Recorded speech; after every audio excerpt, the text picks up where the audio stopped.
you can just take it off. You don't have to adjust it. Well, that way off. Do you know how to take it off? That's what she said. I'm gonna take it off just in case I pass out. There's not as far of a fall. So I'm Robin. Hi. I'm your host for today. Okay, so we were inspired by misconnections. I've got a friend who's like obsessed with misconnections, and she's been obsessed with somebody writing about her with misconnections, and then she finally had somebody write about her, and now she's totally freaking out about it. So, and this is why. First, misconnections for the evening.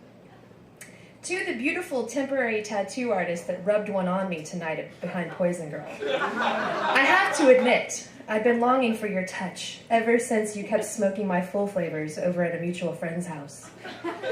It must have been your taste for music or your love for Nicki Minaj that finally first turned me on to wonder, who is this stylish girl out of nowhere? You've changed your hair up some since the last time we met, and I have to say, you rock it well. I hope to see you again because you've had a set of dinosaurs that keep running around in my head. Yeah, that is fucking creepy. So, you know who else likes dinosaurs? Joe Wanzi. And he's up for your first reader, and he's going to be reading Florida in a Cube.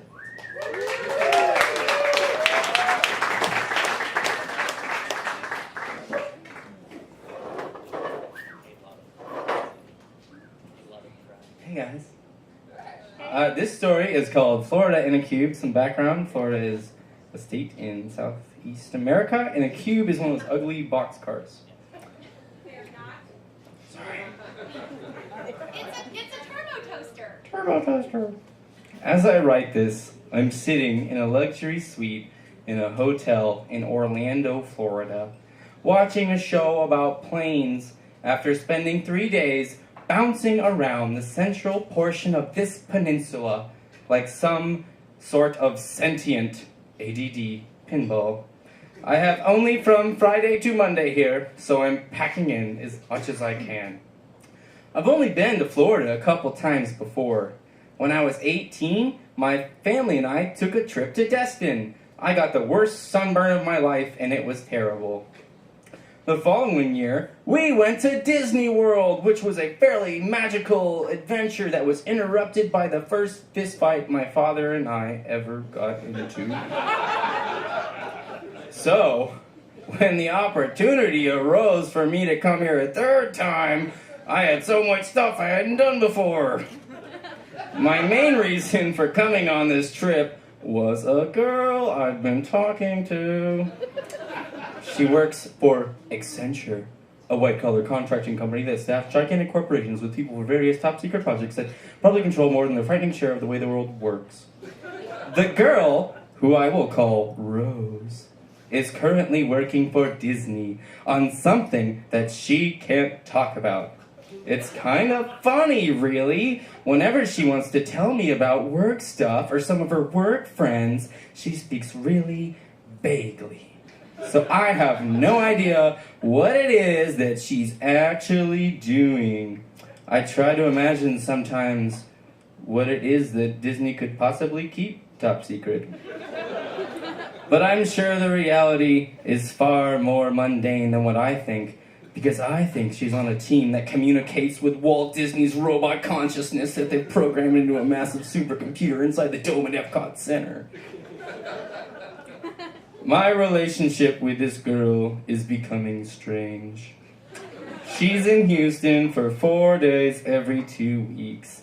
We were having such a great time together, but right now she seems distant. These past few days I've been here, she has shown me no affection. She says it's because I seem nervous and not myself, the guy that she likes, not me. I don't know what it means, and I find myself caring about it less, so I guess it's on its way down. You know, it's weird, it's whatever, no big deal. She picked me up at the Orlando airport on Friday, and we drove to Tampa to get her 17-year-old sister, We sat in a house in Tampa for a few hours, smoking pot with this 33-year-old guy and his 18-year-old girlfriend, while they talked about a little small town in Chicago they were all from. I meant Michigan, sorry. Apparently, this town is a black hole full of teen pregnancy and drugs and criminal violence and chronic depression. Everyone I asked about why they moved, my girl Rose included, said that they just needed to get out of that city. It didn't matter where they landed, so long as it was so far away from Michigan. After that, we drove another hour south to Bradenton near Sarasota to meet up with more people from Michigan. Rose and I dropped her sister off with these people from Michigan and went to the hotel to crash. In the morning, we went back and piled everyone, a total of 6 people, into Rose's Nissan Cube that she rented. And then we embarked on a 3-hour-long drive to Daytona Beach. The ride was long. The kids kept complaining about the smallness of the cube. It began to take on a life and character of its own. We gave the cube a history. We filled it with dubstep. We made... It's true. We made it the 7th member of our gang of adventurers. We hit the beach and we went surfing. It was my 2nd time surfing, so I wasn't all that great. But I did get up a few times. Rose was a natural, riding the waves like a pro. This was my first time to swim in the Atlantic Ocean. I was surprised at how much the water looks like it does in Galveston. It was a little bit nicer of a green, but it wasn't what I expected. The waves were okay, but it really still sucks in the Gulf. We piled back into the cube and took 3 hours back to Bradenton, and got cleaned up and hit the club in Ybor. This street was a strange sight for a small town, I thought. If you took Bourbon Street in New Orleans, 6th Street in Austin, and Washington, and had them all gangbang a town's main street, you would get this strip of bars. One guy was walking around with a dog on a leash and a snake upon his neck. The drink prices were out of control. At one point, Rose and her sister disappeared into a room that girls could get in for free, but the guys had to pay $10 for. I got so frustrated. I just walked in at one point when the bouncer wasn't looking. I think some guy wanted to fight me, and then I got yelled at, and I decided to get the hell out of there. I went to sleep drunk and annoyed. But I woke up with not much of a care, and the next day I hit the beach again. This time, we stayed on the Gulf side at a place called Lido Beach in an area near Sarasota. We hung out with a bunch of graphic design and art students and continued to get epic tans. I swam out to a buoy and back again. The Coast Guard started flying low to the water and doing tricks in his helicopter.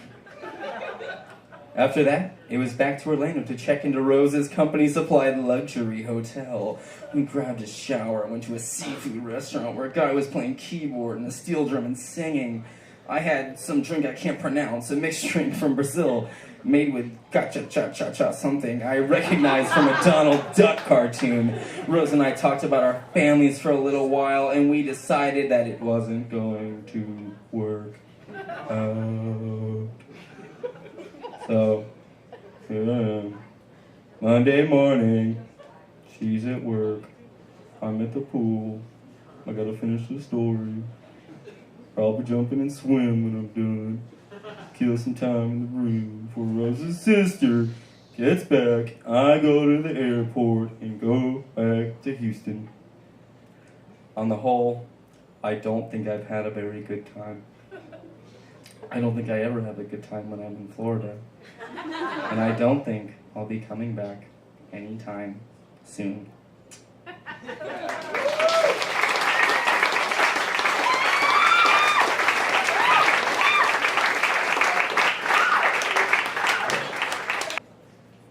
Good job, Joe, and good choice. Florida is not that great. Okay, so Misconnections Part B, titled "The Lady Two Houses Down." OMG, you are effing hot. I want to make early morning sex with you so effing bad. Do y'all want to know how I ended up? Yes. Emily Hines? Yes. How did it end up? You've been in a really chipper mood today. That wasn't for you? I thought for sure that one was for you. Alright, well, whatever. You know who else likes morning sex? Mikkel Johnson? Am I saying the right name? I can't read my own goddamn handwriting.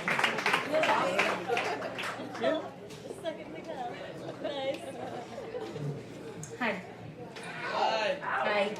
So, this is a kind of a reminiscence, I guess. Danny Ray. I sometimes remember him. I remember me, 16 or so, laying on the couch. His head was on my stomach. He was talking slower than normal about how he could see us one day settled, how I would be good for him. His big dream was to get some land and have a trailer. I remember being so sad. That was the highest his dreams could take him. I wanted way more than that. I wanted to be in New York, writing plays, writing a book, writing subway stations, throwing art shows, breathing in the city, culture. And all he wanted was a goddamn trailer. So at that moment, I knew I had to run, but I was never given the tools. As of now, I have only run approximately 48 miles from that town. It seems like a world away, but I have come to realize it's not far enough.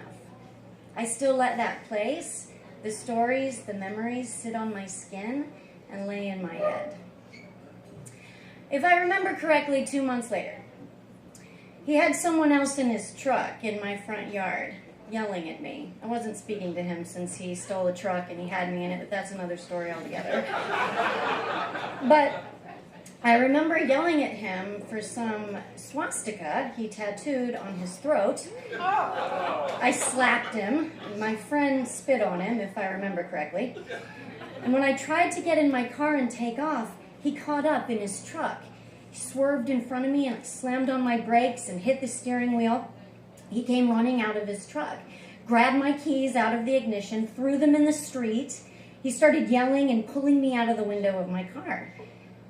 That poor girl in his passenger seat is all I could think. He flashed some gun around and he started yelling about never leaving him. I cannot remember what was said or how far the fight went. All I really remember was thinking, I wonder if that girl has bigger dreams than a trailer with some land. Or is she only capable of wanting the things he wants? Or is he even capable of opening up honestly to another person? The whole situation was sad. I have heard a few times he finally got that land. Good for him.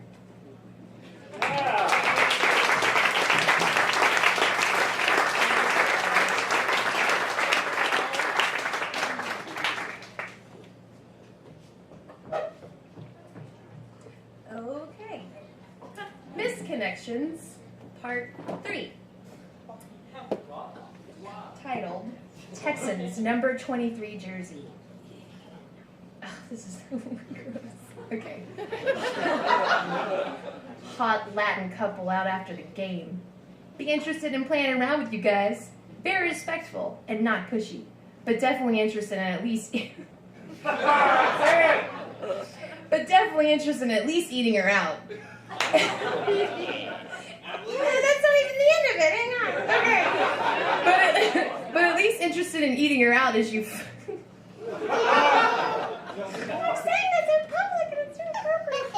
Okay. Try 3. Okay. Very respectful, not pushy, but definitely interested in at least eating around as you fuck her good and much more if okay. I seriously feel like I need to wash my mouth out with soap. Like, I can't believe I just said that in public. Mom's gonna see the video. Anyway, speaking of sandwiches, I thought Will Schaus was into sandwiches, but I guess he's not because he didn't show up today to read story number 3.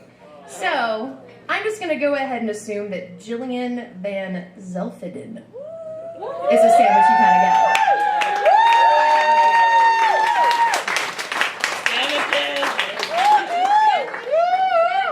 I love sandwiches. I love turkey sandwiches, chicken sandwiches, but I hope that we don't have many chickens in the audience because I'd like a little bit of audience participation. Okay, all right. So I need 2 volunteers. One needs to be kind of small. Yeah, okay, that girl right there. That I don't know at all and wasn't just sitting with me, I swear. And I also need somebody who's a little bit bigger, maybe a dude. Oh, yeah, you want to do it? Come on up. Wonderful. Good. Okay, so this story is called A New Friend, I believe. So hopefully both of you want to meet a new friend tonight. Yeah? All right, good. All right. Yeah. All right, so you're my dog, okay? You're not. So you're a stranger. That's cool. All right, here we go. Now that everybody knows what we're doing. I witnessed my dog make a new friend yesterday. He's a big beast of an animal. So he usually meets another dog and then tries to eat them. Well, he made a new friend. It was a tiny, awkward-looking thing with big, like, googly eyes. Big googly eyes. And yappy. Yes. This brave little dog proceeded to walk up to my dog and then immediately began face-fucking him. I was drinking, you did that. Oh. Thank you guys. We're good. I can do it from here. Go make friends. Oh, the word. Go make friends. What did you call me? Yes, face-fucking him. I first went to grab the little dog in fear that the little yappy one was going to lose some genitalia. But before I grabbed the little one, I realized my dog wasn't about to turn the little thing into kibbles and bits. He liked it. He really liked it. Seeing as they were enjoying themselves, I let them continue. You guys good over there?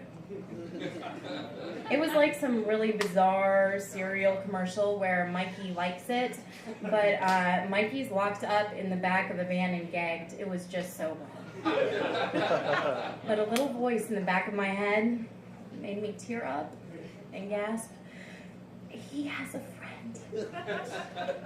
Face fucking or not, he has a friend.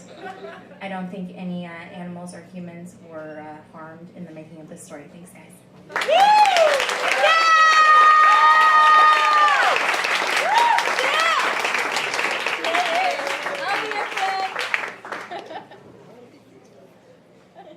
Call me. Okay. Misconnections Part 4. I know y'all are ready for this. Bally's Steam Room, man to man. In Webster, Texas. Afternoons in the wet steam room, 4 to 5. I got so hard seeing your erection in the sauna. Show it again today, if you want to see. Discreet, of course. How discreet is that? You guys put it on the GD internet. They know exactly where to find you. That is messed up. That is fucked up. And awkward. Okay, so, since my reading list is off now, Antoine Colbreth will be up reading poetry, so I know this is going to be good.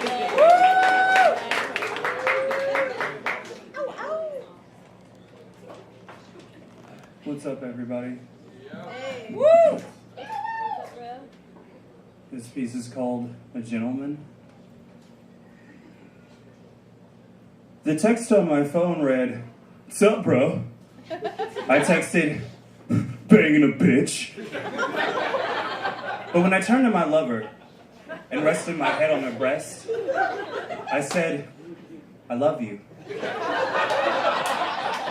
I am not an empty shell, groping, drunk, in whores in the dark. I have always been a gentleman.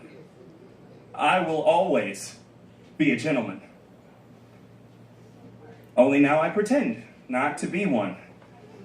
My brothers say it's gay to be in love. They're ignorant. I'm insecure. So it goes. The reply said, "Tight." I texted, "For shizzle, she's Asian." Today is not the day for the truth.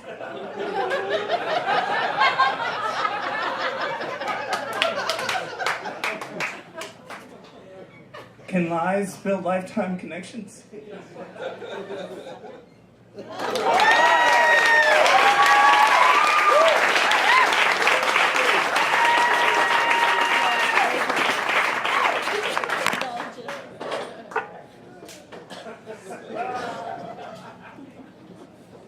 I'm going to sit down for this one. Okay. Misconexiones, part 5. You're gonna have to give me some time on this one. Okay. It's called Damas se ensucian solas esta noche. From Houston, Texas. Andas buscando algo de cariño y que te haga sentir viva otra vez. Si es tu caso, déjamelo.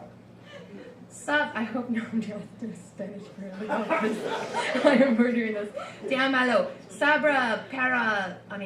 Para. Acompañarte esta noche o un fin de semana de datos y no te arrepentirás. No me importa la edad, solo que quiera sentir bien. No habla español, so I will translate what I think that it should say.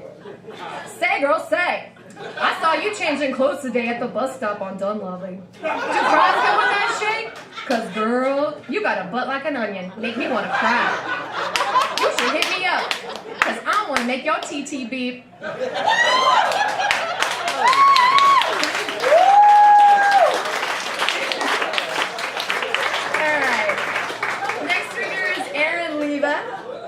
Matt and Timmy strip for the ladies.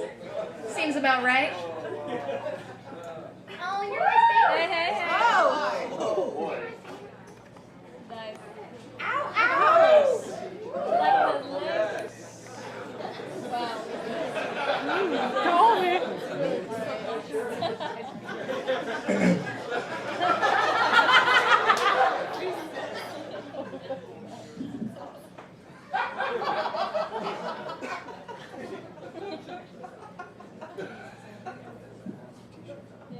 I like your t-shirt.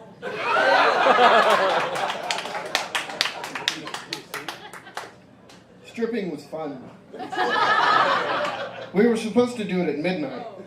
The party was at Sammy's, and when they returned home, that's when we were going to do it. They stayed later at Sammy's than planned. So Matt and I are dressed like cops in my car down the street from their house waiting for them. They finally arrive, and Matt do our thing to It's Raining Men. Yeah. I think I'd stepped in a puddle or something before because I kept slipping, so I couldn't really dance. Then I made a joke about sticking one of my dog's chew toys down my crotch so it would look bigger and make a squeaking noise.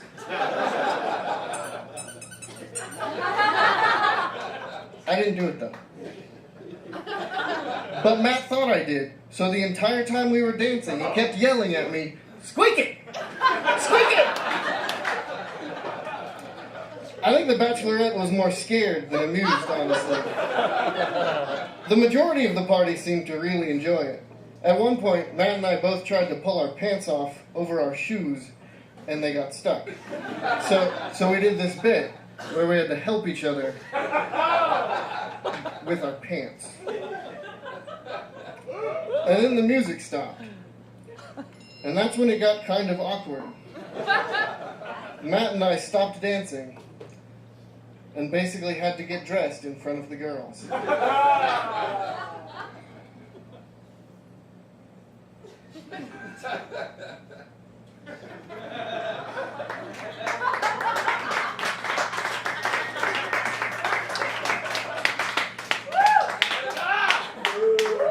Squeak it.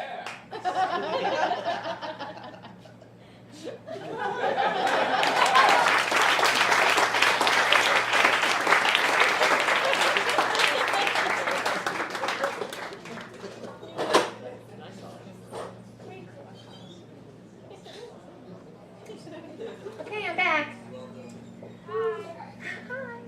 Hi. Okay. This is Misconnections Part 6. Called JetBlue. Houston, Texas. Apparently he's 99, but I don't believe that for a second. Okay.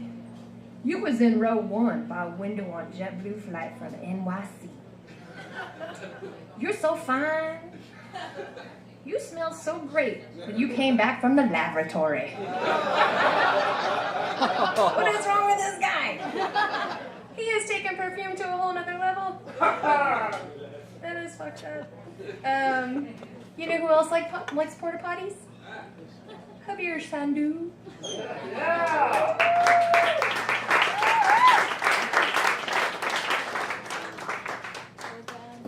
can't see anything. All right, so this is called Walking Home from the Bar, but it doesn't involve much walking. So if you're expecting a story about walking, I'm sorry to disappoint you. Okay. I was walking home. I'm wrong. Clearly, I read this very carefully before I came. I was walking home from the bar one night, and a girl crashed her bike in the middle of the road. There was no one else around. Believe me, I definitely scanned the area trying to see if there was anybody else around who would come to this girl's rescue. But no. So I go over there and she's not moving. I shake her a little and have to smack her a little to get her to come to.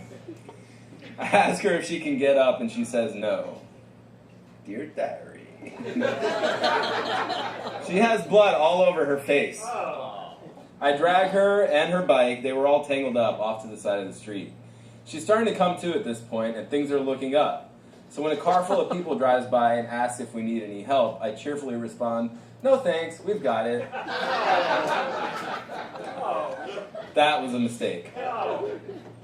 She was definitely woozy, I thought from alcohol. Told me her name was Gabby, and I'm thinking, great. I will just get her up back on her bike and she can ride herself home. But then I asked her if she could ride. She said no, of course. Fine, I think to myself. I will just put her in my car. So why is this person walking home in the first place? That's why I was confused. Fine, I think to myself. I will just put her in my car and drive her. If she was on her bike, she will live close by. It won't be a big deal. By this time, she's starting to get a little snippy with me, which I again attribute to alcohol. And we walk down the street to my car. This girl is seriously treating me like an idiot, but has no problem accepting my help, and I am beginning to get irritated. The blood running down her face was the only thing keeping me from kissing her. Was the only thing keeping me from telling her to fuck off. So we get in my car, and I ask her where she lives, and she replies that she doesn't know. Of course. I asked to see her ID. I don't know why I was checking that. I asked to see her ID, and she explains the address on her ID is incorrect or out of date. Of course. So I asked what direction she lives in, what intersection, anything, thinking that maybe once we get going the right way, she will be able to come into a little bit more focus. It's about this time that I suspect that she has a serious head injury, that it's not just the alcohol. So I tell her I'm going to drop her off at the ER. No way, Jose Canseco, she yells at me. Wait, we're in Houston. I'm going to change this to Jose Cruz. No way, Jose Cruz, she yells at me. I was taken aback. I also could not help but laugh. I asked her if she has any insurance, and she says yes. So again, I tell her I'm going to drop her off at the ER. No way, Jose Cruz. She is belligerent, bossing me around, and by now bleeding profusely. Definitely a turnoff. I want her to get the hell out of my car. None of the local police stations are open 24 hours, and I don't want to drive downtown, and she keeps yelling at me, no way, Jose Cruz, every time I tell her I'm going to drop her off somewhere. So, I do the only thing I can think of. I go back to the bar. I leave her in the car, locked. It's nighttime. She's not going to die of heat exhaustion. He cracked the window, okay? He cracked the window. I do the only thing I can think of, and I go back to the bar. I leave her in the car, locked, and go inside to tell my friends what has happened. You guys are never going to believe what this is. And ask what I should do. We go outside so they can try and talk to her, and she was gone. We see her maybe 25 feet down the street, bobbing and weaving down the sidewalk. We yelled at her, and she yelled back that she was walking home. I want to say that she cursed at us, but I could be making that up. I don't really remember. Her bike was still in my car. By this point, I was done. She was grown and should be able to take care of her. I left her bike at the bar and went home. I heard later that she passed out a few blocks away, and someone saw her and called 911. She's still alive, and I think she owns a bar. It just makes me wonder who this person is. Gabby, who owns a bar. She has no idea who I am, but whenever I see her, I know. No way, Jose Cruz.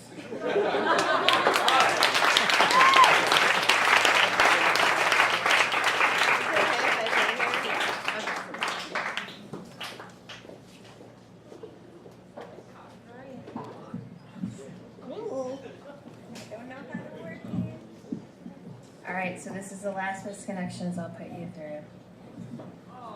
I know. Okay. Natalie of Jersey Village. So not you, Natalie, wherever you are. Although it could be. Natalie, we went out about 3 or 4 times to have drinks together, and I feel like we really hit it off. However, by the 3rd time you already... Wait, shit, sorry.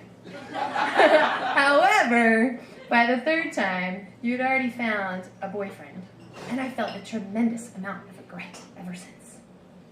I could easily make you laugh, and I felt like I could talk with you about anything for hours on end, which is really, really rare for me. I should have made my move, and yet the early bird took my soulmate right from under me.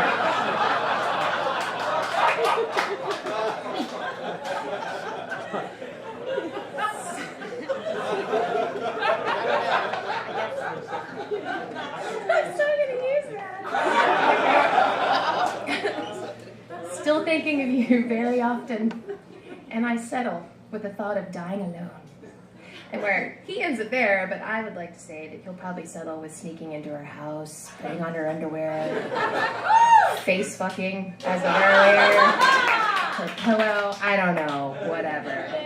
But poor guy, what a schmuck. That's sad. I hope none of y'all wrote that. Anyway, please buy a t-shirt, send him money on Bootown's website, send in stories, they need it really bad, it'll be awesome. It's all about group participation, whatever. Participation! Come participation! Anyway, you guys have been awesome. Thanks for being so nice to me.